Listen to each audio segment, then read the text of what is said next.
Yeah, I hope it's visible.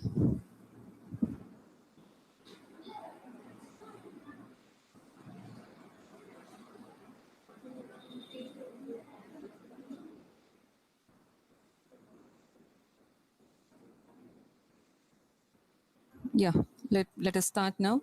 So we start with the random variables now. It's actually continuation of what we did in the last class, a probability.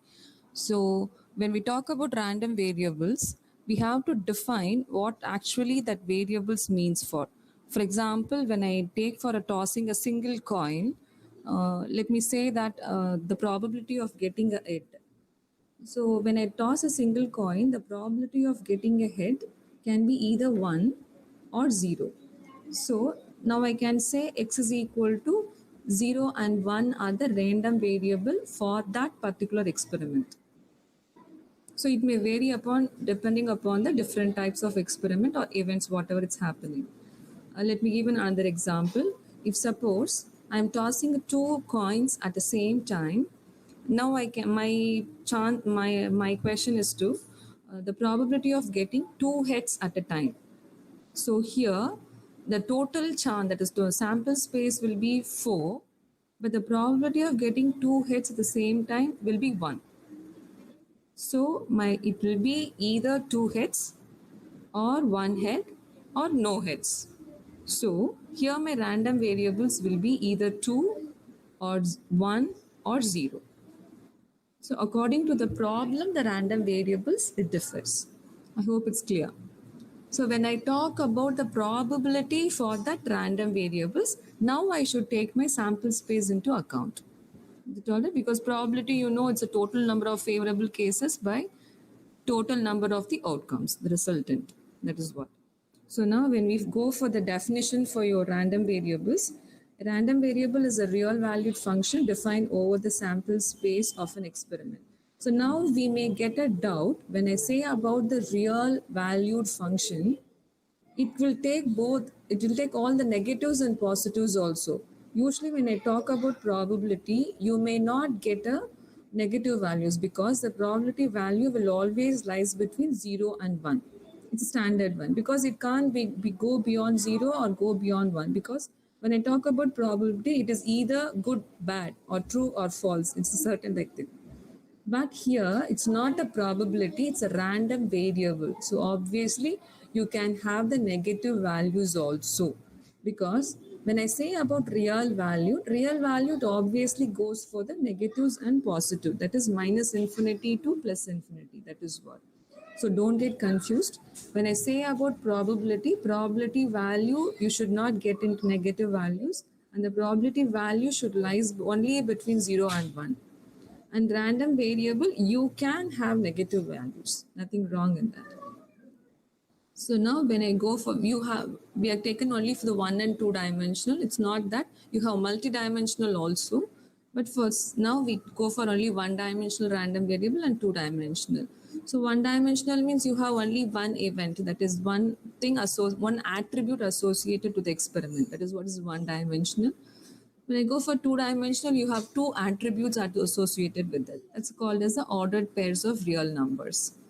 So now when I talk about the discrete and continuous, so discrete means the countable. I can count as either 1, 2, 3, 4. I can number it up. But continuous random variable means, it's, for example, it is given as an age and height. Because a continuous growth, it never stops, right? Of course, at particular age, your height will stop, but it's either a continuous process it is.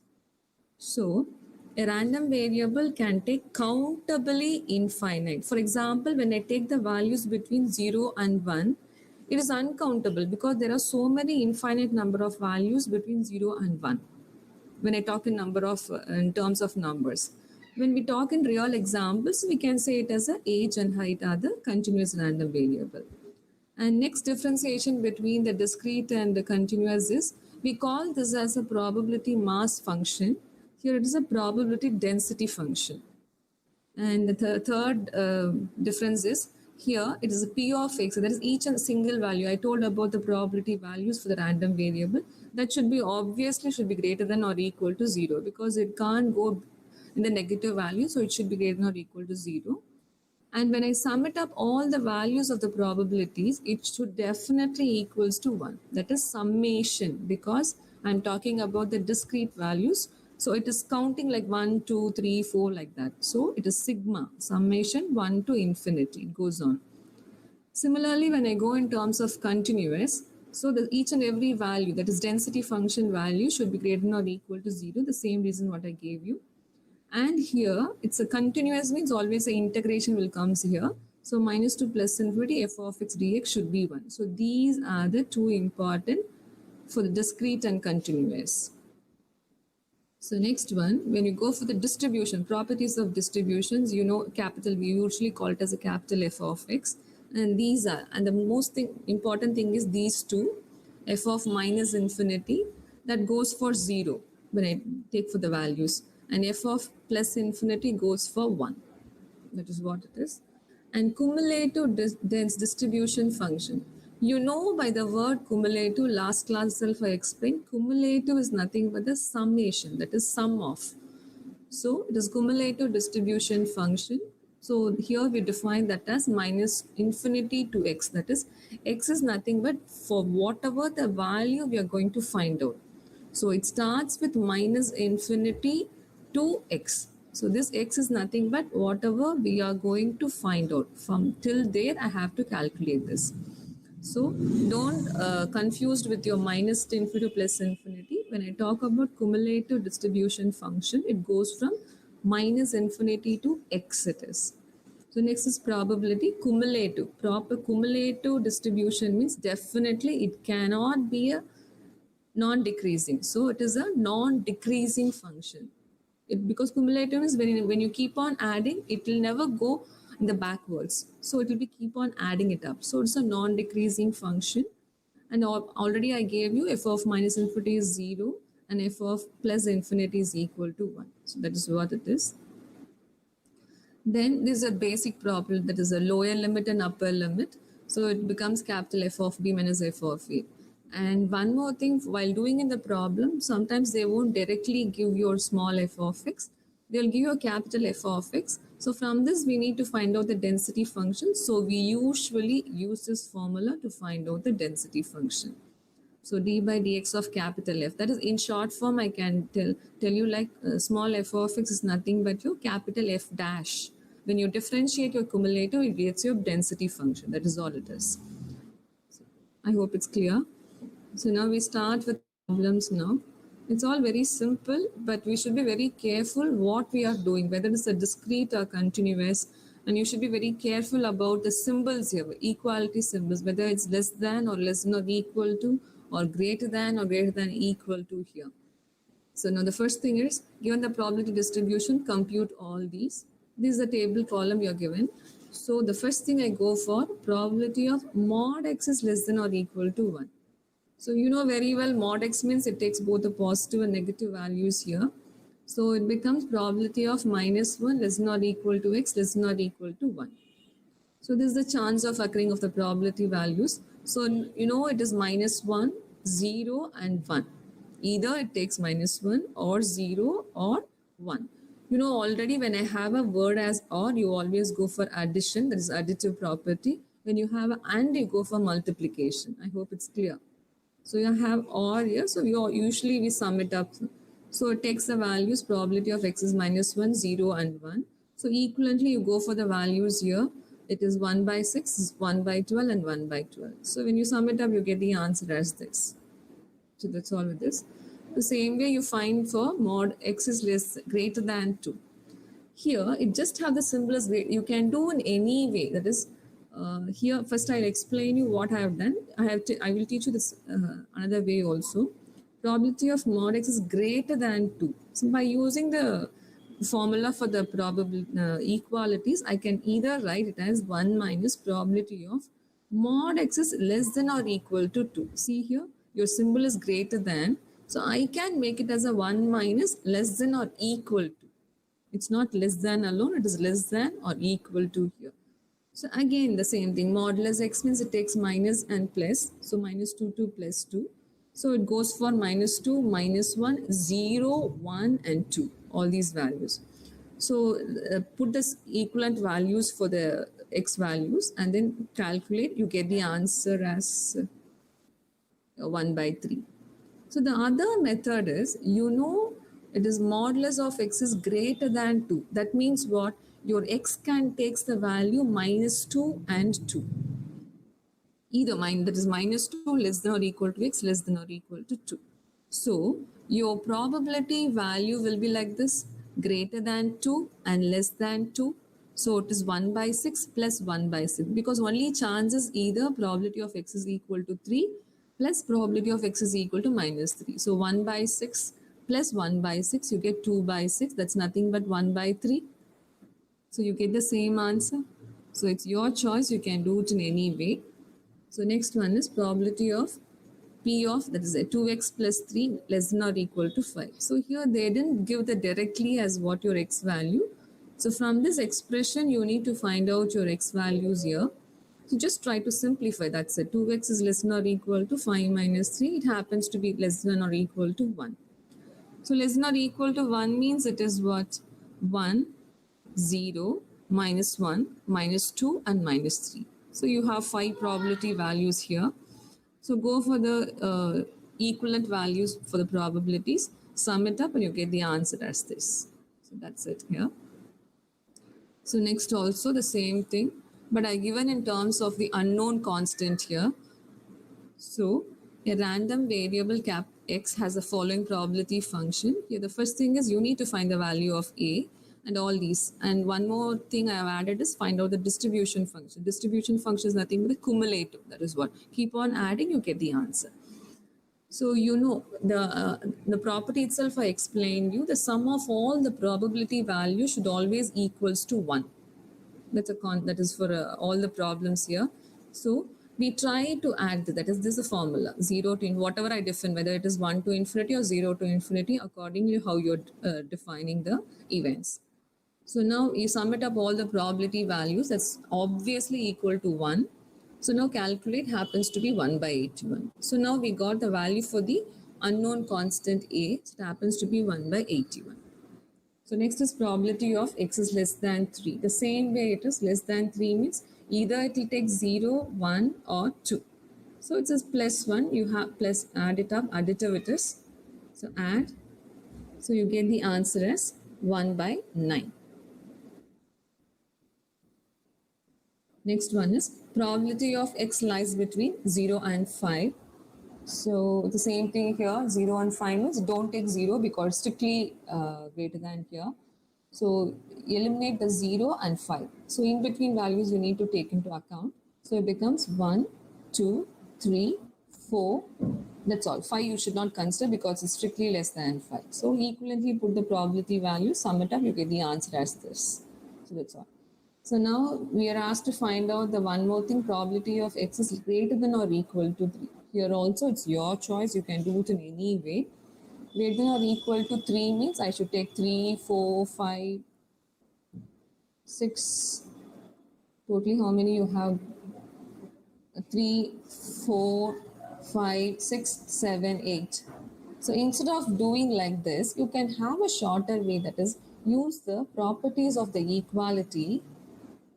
So we can make it as like this: 1 minus probability of x is less than 3. Either way you can do it. So we already have the value for probability of x is less than 3. It happens to be 1 just now we found that it's 1 by 9 here. So just we know the value already. So use the property of the equality. You get the answer as 8 by 9. So the last one is to find the distribution. You know this is your definition for your distribution. I told you already it's a cumulative distribution. Cumulative means keep on adding the probability values. It should definitely equals the value as 1. All right. So first we go for the first value, that is here. When x takes the value 0, from the table we should write it's nothing but a. So a is nothing but 1 by 81, so it's 1 by 81. For the random variable x is equal to 1, add a plus 3, the next value in that table. So a plus 3, it happens to be 4a, it is 4 by 81. Similarly, you keep on adding the next one. That is what I have written here. So finally, you should get the answer as 1. If at all we are not getting the value as 1, so something we went wrong. So go back and check. It happened. It should be 1, definitely. So that's all it is. So now we'll go for the continuous problem. A random variable capital X is the density function. This is the function. It lies between 2 and 5. Find the distribution capital F of X and the probability of this. It's a very simple one. So now you know when you have the continuous function, your formula is this minus 2 plus infinity. Whenever we talk about the continuous, definitely your integration should come into mind. So it's minus 2 plus infinity f of x dx is equal to 1. So we'll do one by one now. So before we start, it's unknown. Your function is defined in terms of the unknown constant k. The first and foremost thing is you find out the value for the k now. So using this formula, because you know your RHS should be 1, so substitute here and calculate. It happens to be 2 by 21. Fine. It's a normal integration. I hope you can understand that. So next one is the distribution function. So I told you already, your capital F of x is nothing but minus infinity to x. That is whatever the value you are supposed to find out, that becomes the target here. So I have taken it as a 2. Instead of minus infinity, I have taken it as 2 because in your question, it has been defined as from 2 to 5 it is. So my lower limit is obviously 2. So you start with 2. So it starts with 2 to x now.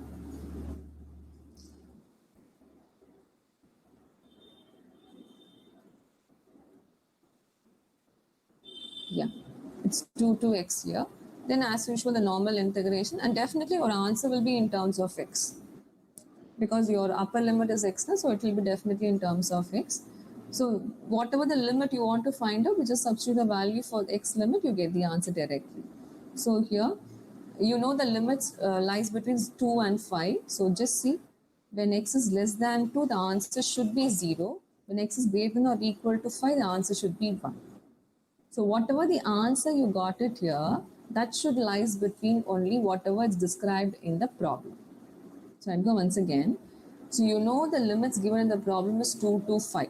So less than 2 means obviously it should be 0, and greater than or equal to 5 means it should be 1.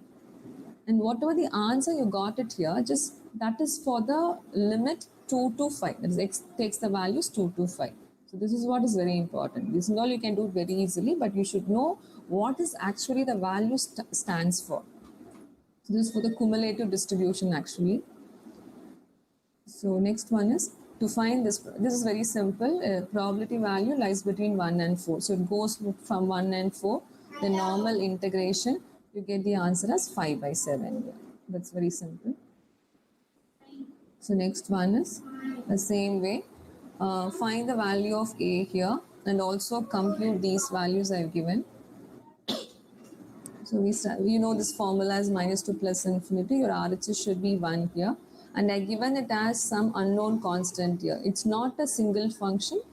We call this as a step function. That is, you're defining from 0 to 3, but there is a breakover. That is, breakover means from 0 to 1, your function is ax. From 1 to 2, you have it as a. From 2 to 3, you have it as some other function. So for other greater than 3 means you have it as a 0. So it is not that is of course a continuous function, but there is a small breakover here. So from 0 to 3, that is 3 to more than 3, that is 0 to infinity, you have a breakover.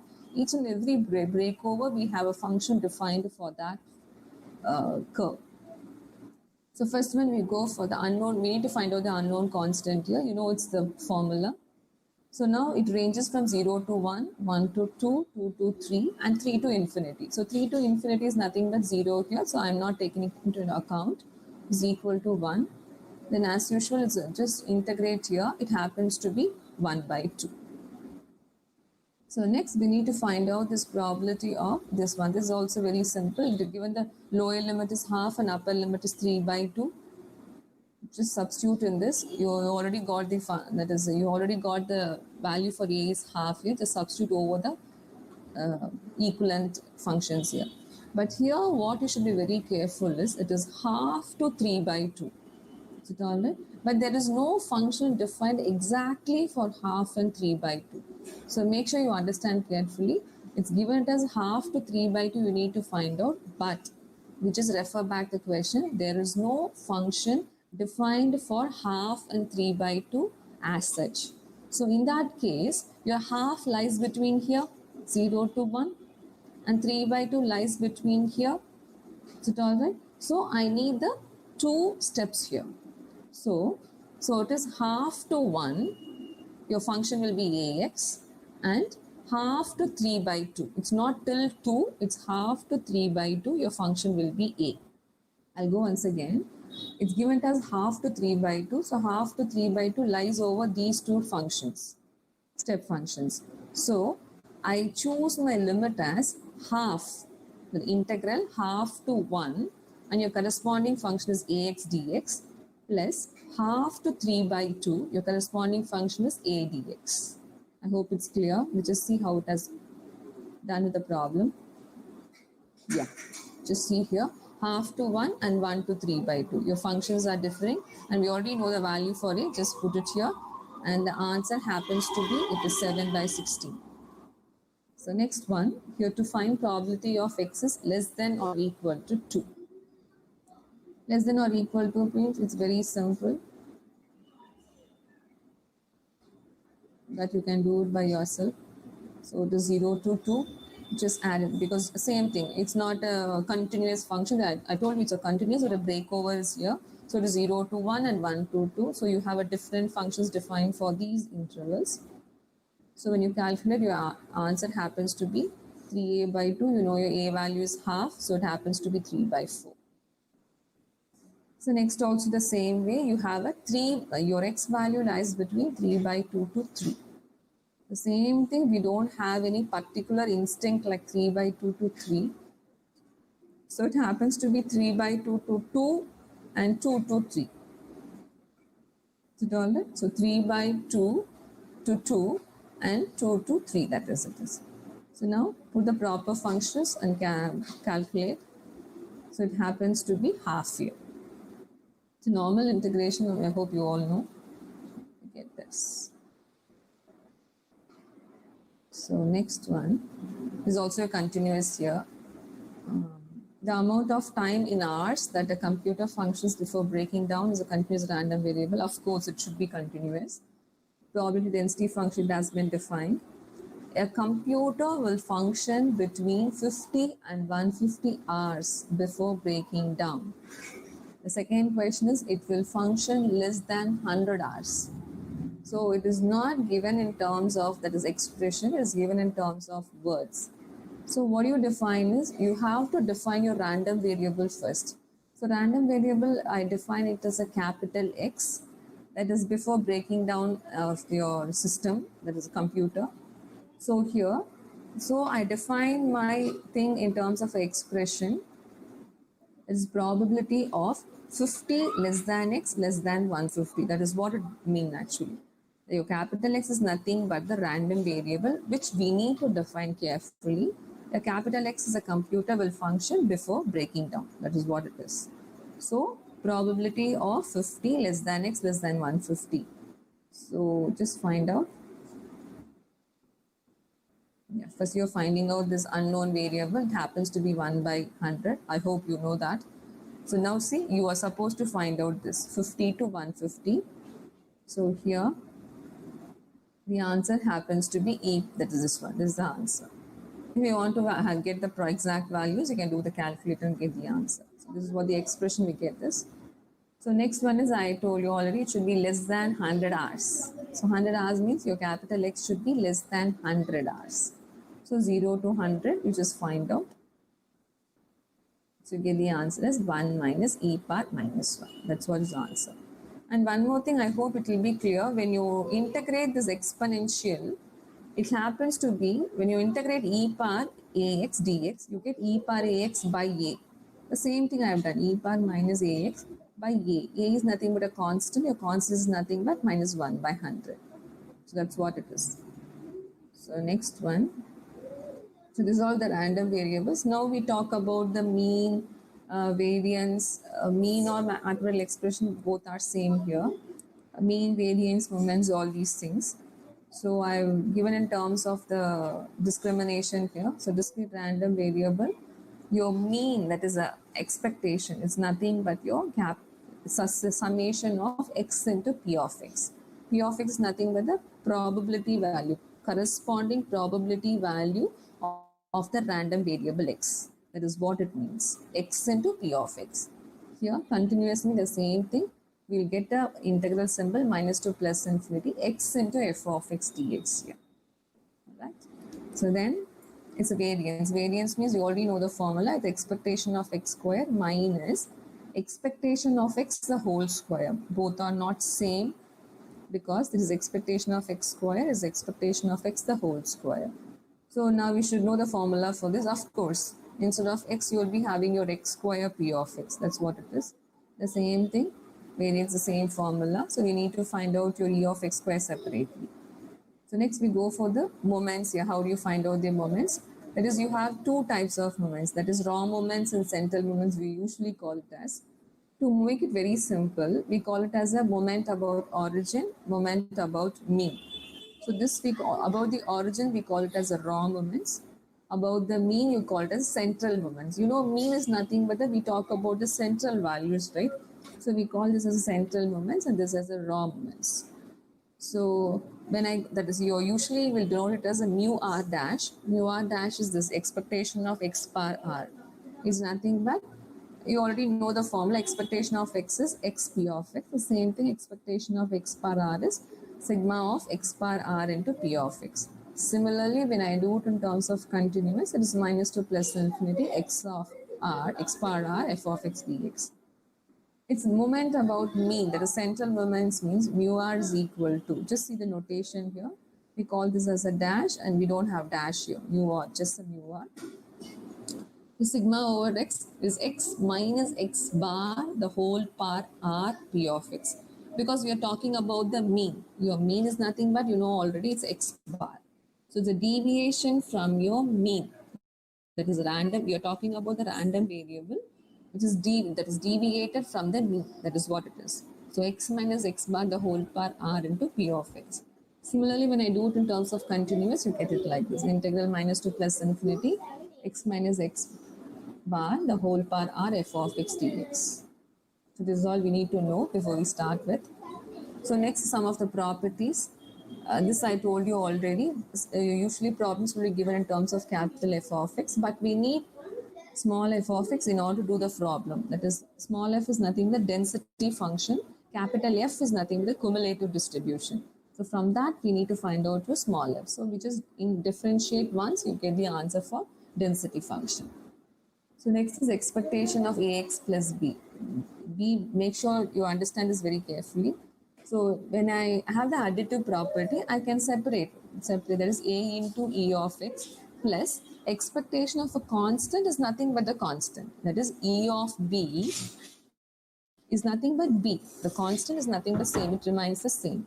But whereas while do for the variance of ax plus b, it becomes, the constant becomes a square of the term. That you should be very careful.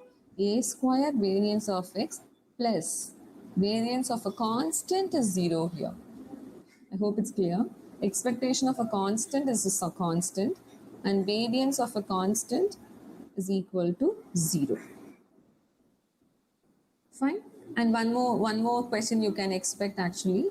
Expectation of xy is equal to e of x into e of y. So that's nothing but if x and y are independent. It is possible only when x and y are independent. And if it is not independent, this won't be equal. This will be not equal there. All right.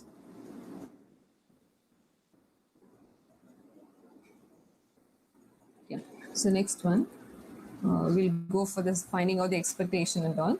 So given the probability, the distribution of x, so we are asked to compute all these now. So first one is expectation of x. We know the expectation of x is nothing but your xi into p of xi. It's a random variable and p of xi is nothing but the probability value associated with the random variable. So in that case, you write as xi into p of xi. Now just see your values lies from 0 to n, so it has nothing but minus 3 to 3 you need to calculate.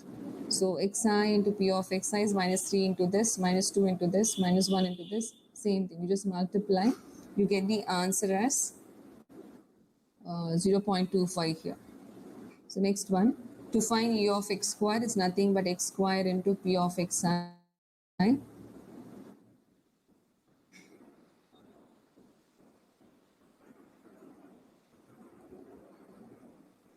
Yeah, it's x square. Just you need to square this, that's it. The probability values will remain the same. That you don't need to square. The random variables alone you need to square. So it becomes minus 3 the whole square into this, plus minus 2 the whole square into this, then plus minus 1 the whole square into this. The same way it goes for all the terms. Just see what you're getting the answer. See here. So the random variable alone we need to square. The probability remains the same. So when you do that, you get the answer as 2.95. Now the next thing is to find the expectation of this. I already told you expectation of a constant is nothing but the constant alone. So it is twice of expectation of x plus or minus the constant here. And we already got the value for expectation of x, just substitute here. So it becomes plus or minus. So you get the two values here because it asks for two values. So you get the answer as 0.5 plus 3, 0.5 minus 3. So next is variance. So variance is nothing but it's a square into variance of x, and the constant becomes 0. The variance of a constant is 0 because there is no deviation. That is what it means. So then it becomes your constant value is 2. It becomes 2 square of variance of x, and variance of x formula is nothing but e of x square minus e of x the whole square. And e of x square we already found the value happens to be 2.95, and this value is 0.25. Just get it, you get the answer. It's 11.55. So next problem, just see a small difference here. Instead of giving your small f, I'm given it as a capital F of x. It's a cumulative, it's given. So we need to find out the density function for this. So I told you when you want to find out the density function, you need to differentiate the distribution function once. That's it. So that is what it actually goes about here. So f of x is equal to f dash. F dash is nothing but d by dx of capital F of x. So you have this, and your range lies between, because they have mentioned it as x is greater than 0. So you take from 0 to, that is, it lies between 0 to infinity. That is what it means. Greater than 0 means 0 to infinity. So now you differentiate this, and when I'm differentiating, the constant becomes 0, and this becomes a uv function. I hope it's clear. Multiplicative, uv. uv means you keep it as it is and differentiate this, plus you keep this as it is and differentiate this. So that is what I have done. Just check it out here. When I differentiate a constant, it becomes 0. There is no 0 I left out. So this becomes, I kept this as it is, 1 plus x. When I differentiate this, it becomes e power minus x into minus 1. So you already have minus 1, it becomes plus here. Plus of, keep this as it is and differentiate this, it becomes 1. So that is what it returned. So now you go for this and calculate. It happens to be x into e power minus x. So this is what we have to do with the problems now, because when I have a capital F, I can't do my actual problem. So from the capital F, we need to find out the density function. From there, we have to start with the finding out the values for the mean, variance and all. So we start with mean here. So mean is nothing but expectation of x here. The formula is x into f of x. So I got my f now, so we are safe. So x into e power minus x, and your range is nothing but 0 to infinity. So 0 to infinity. So already you have x, now you have one more x here, it becomes x square, e power minus x dx here.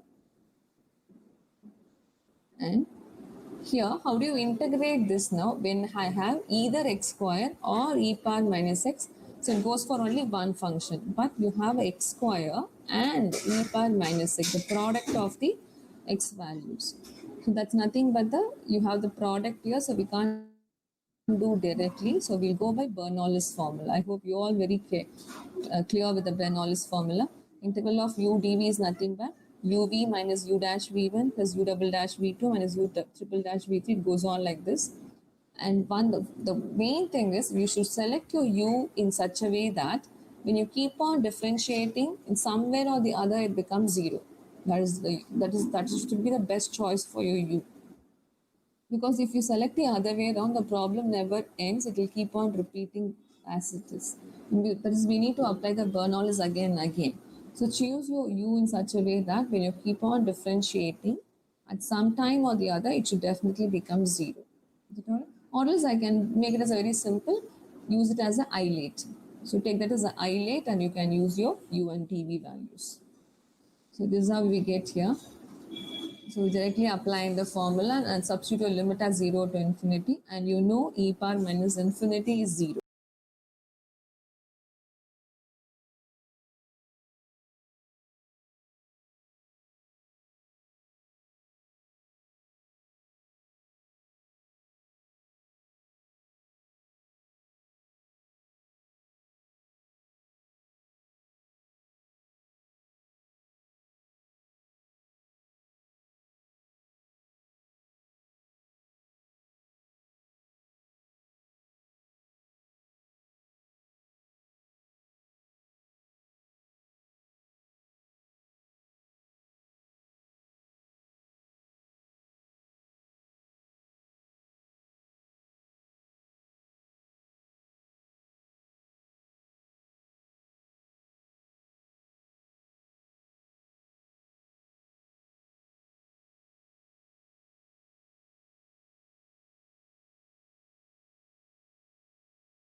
Because it's not only one distribution, you have so many distributions for discrete and continuous. So you should be very formula and all is very simple, you can remember.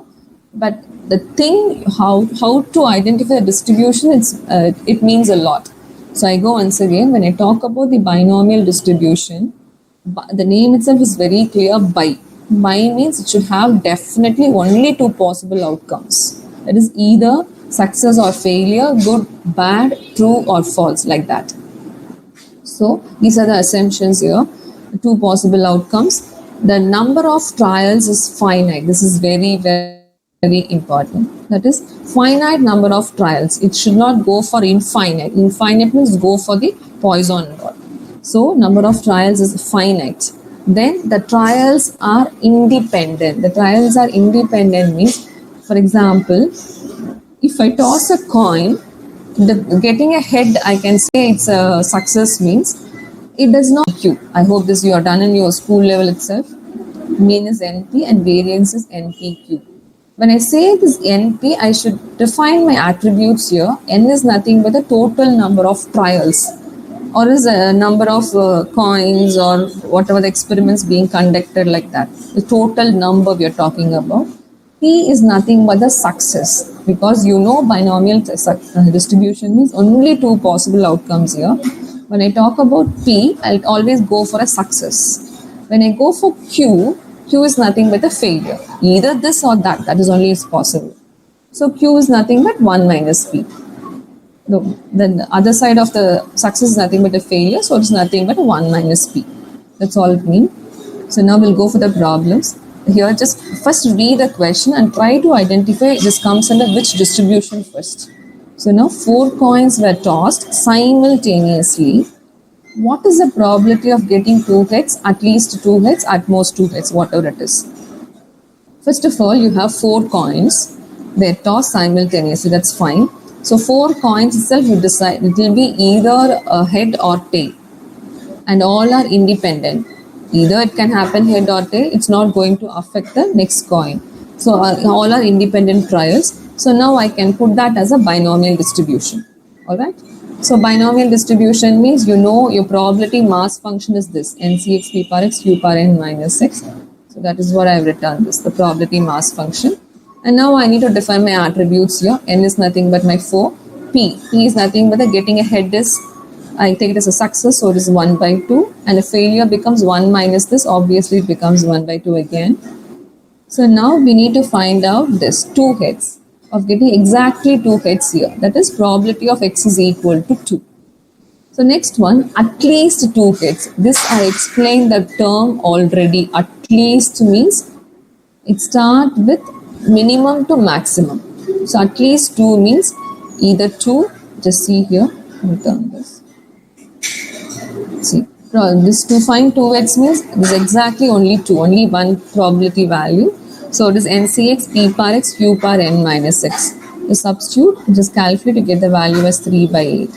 Now we'll go for at least. So at least means just see, it's a greater, that is at least means from minimum to maximum. So minimum to maximum is either 2, 3 and 4. Only 4 coins are tossed now. So minimum to maximum, so it will be 2 or 3 or 4.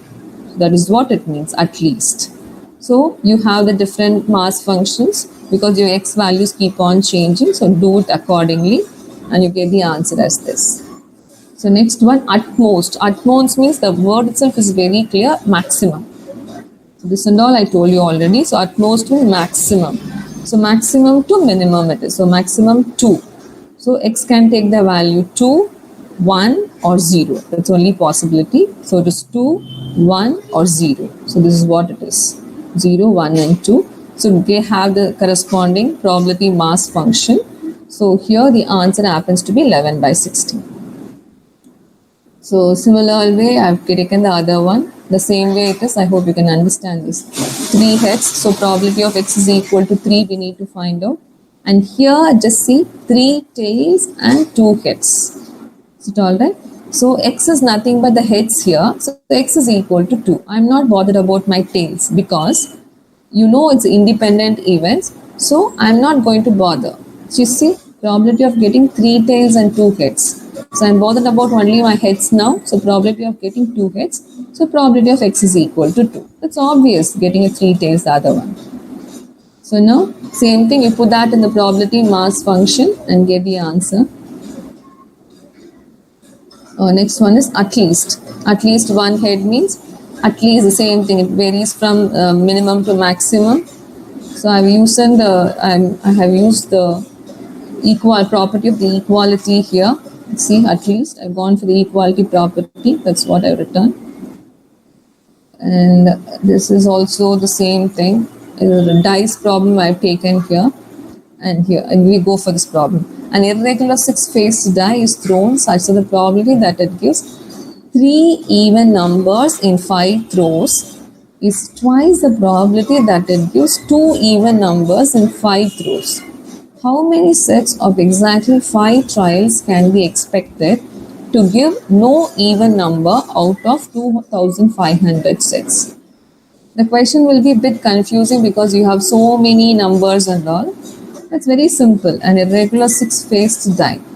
So it is given that 3 even numbers in 5 throws is means equal to is twice the probability that 2 even numbers in 5 throws.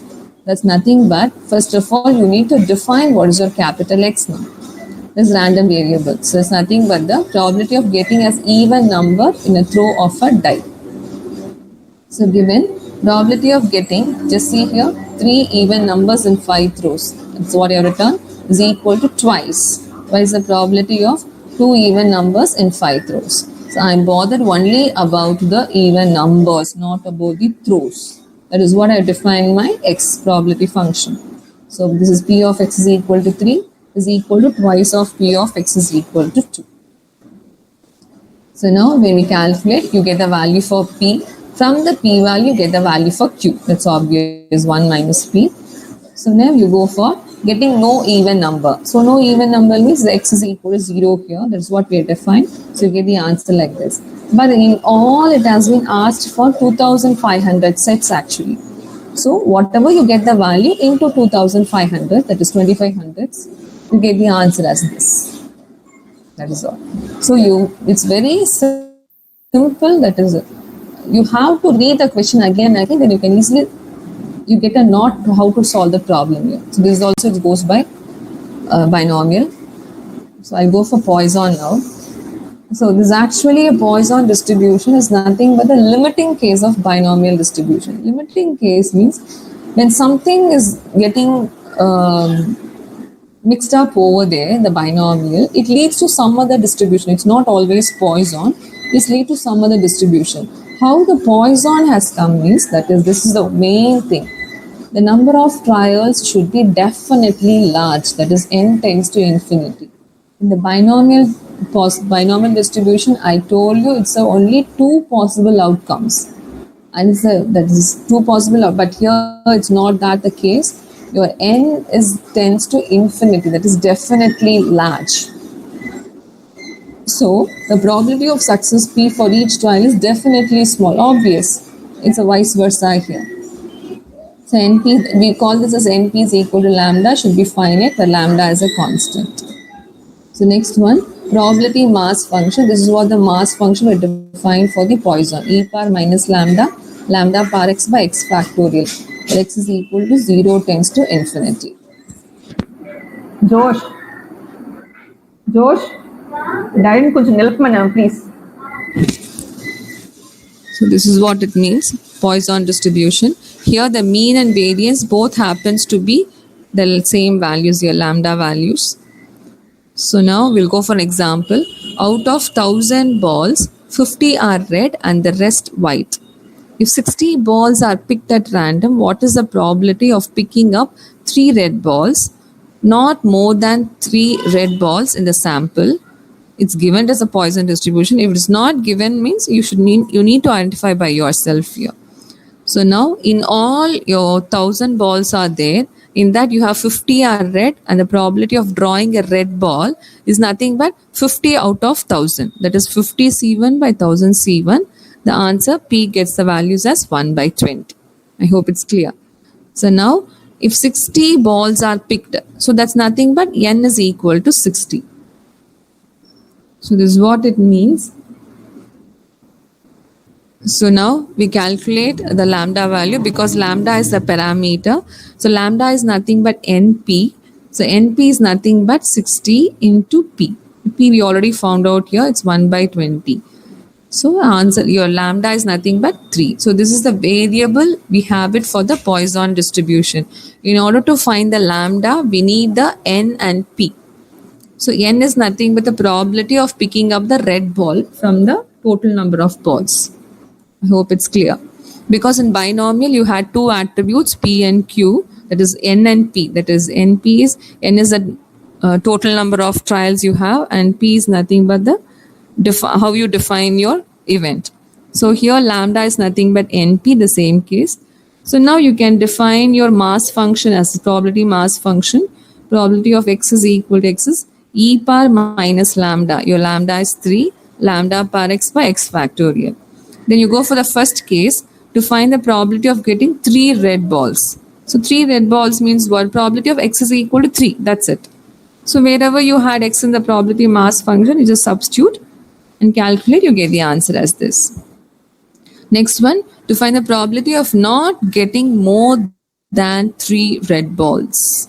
Not getting more than 3 red balls. So we're talking about the at least here. So you have 0, that is either 3 or 2 or 1 or 0. It's all right, not more than. So at most value, so it is maximum to minimum you should have. So it is either 3 or 2 or 1 or 0. So go for the corresponding probability mass function. You get the answer as this. So next one, if x is a Poisson variate such that this one. So find the value for x is 0 and the probability of x is equal to 3. So in order to find out these, It's an indirect question actually. In order to find out this x and 0 and x is equal to 3, we need to find the lambda values first, because you know lambda is the variable which we define for the Poisson. So P of x is equal to x is nothing but this is a probability mass function for Poisson. So it's given Poisson, that is a probability of x is equal to 1 is 3 by 10. So you know your distribution mass function, the substitute is equal to 3 by 10. Similarly for x is equal to 2, you have this as is equal to 1 by 5. I want the value for lambda, so divide 1 by 2 and just calculate. The lambda value happens to be 4 by 3. So now using this lambda value, you can find out the probability value for x is equal to 0 and x is equal to 3. That's it. The same way you go for the other next problems also. You can have so many problems, you can refer that. So now we'll go for the next distribution. It's nothing but the uniform distribution. The word itself is very, very clear. It's a uniform distribution. That means what? The distribution should be very much in uniform. There won't be any discrimination in between the random variables there. The probability values also, that is, probability values may differ, but the random variables what we are describing should be a uniformity. That is what it is. So this is also a discrete distribution. So this is what it is. F of x is equal to small k, x lies between a and b, lower and upper. So in general, we won't use this actually. We directly go for the distribution. We make it as like this, because when you find out, you get the same thing. So it's nothing but 1 by b minus a, where x lies between a and b. This is what we use it as. So all right. So uniform distribution. So now here when you calculate the mean and variance, and here. So if at all my limit happens to be minus a to a, obviously wherever you have b, you make it as a, what is that? A here, and a becomes minus a here. When you calculate, your function becomes this, and your mean and variance are this. Is it all right? You need to remember this. So next one, we go for this. A random variable capital X is a uniform distribution over this. Uniform, given it already. So uniform distribution minus 3 to 3 it is. So these are my limits now. From this, I need to calculate all these. One. Probability of mod X is less than 2, all these. Just see, you know it already, it's the same. So same means 1 by b minus a. So it's nothing but 1 by 2a here. So x lies between minus a to a. If you don't want to remember this, you can use that 1 by b minus a formula itself, nothing wrong. So you get the answer as this. So 1 by 6, your density function is 1 by 6, the continuous here. So it's 1 by 6. So then as usual, the same process to find probability of x is less than 2. So less than 2 means it's very clear less than 2. But what has been defined here, it is minus 3 to 3. So less than 2 means it goes from minus 3 to 2. Less than 2. So minus 3 to 2 it is. So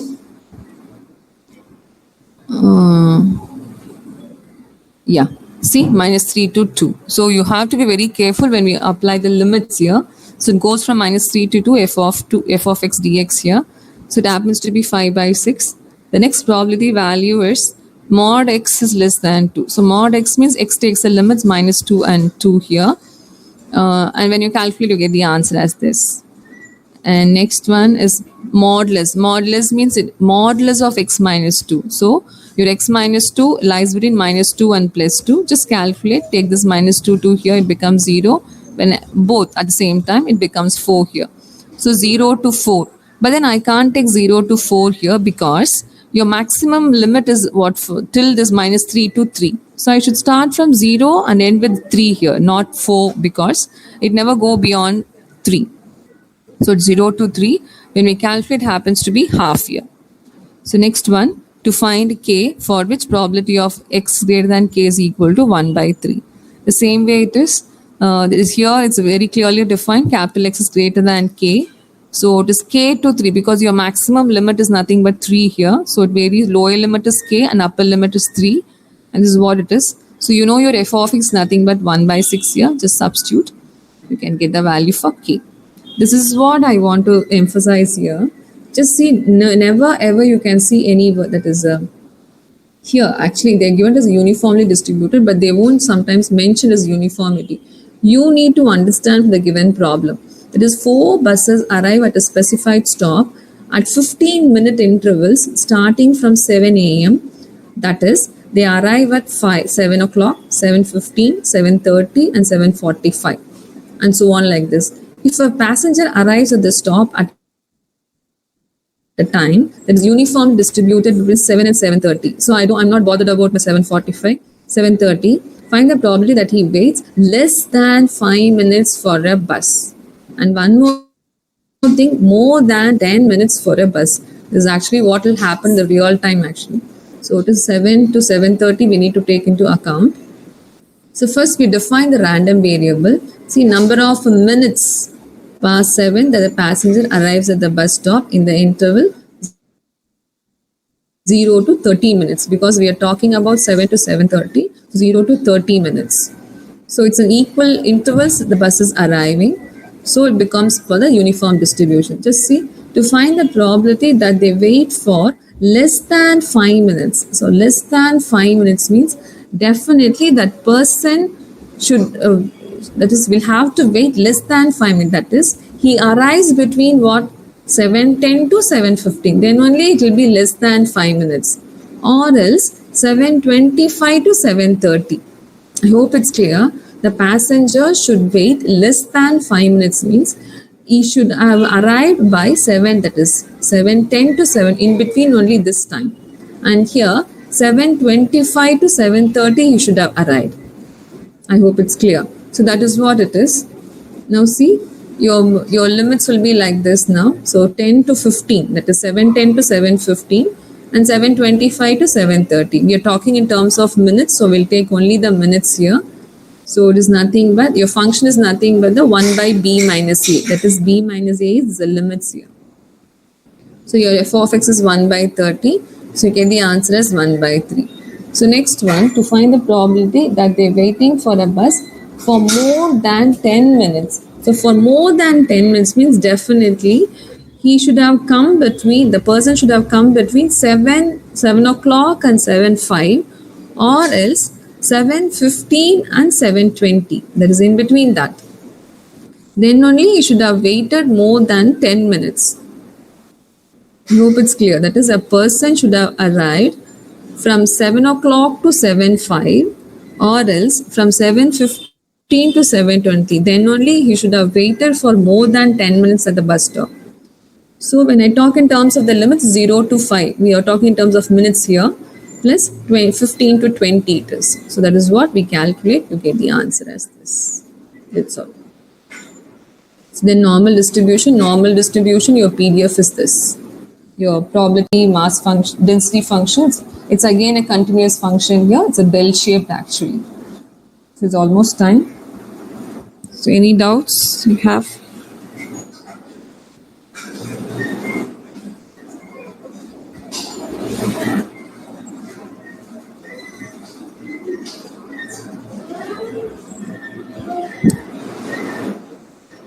Any doubts?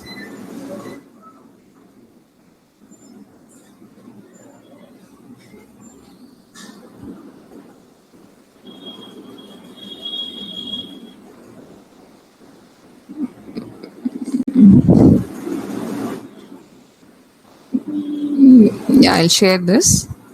So thank you, Ma. Hope you have a good day.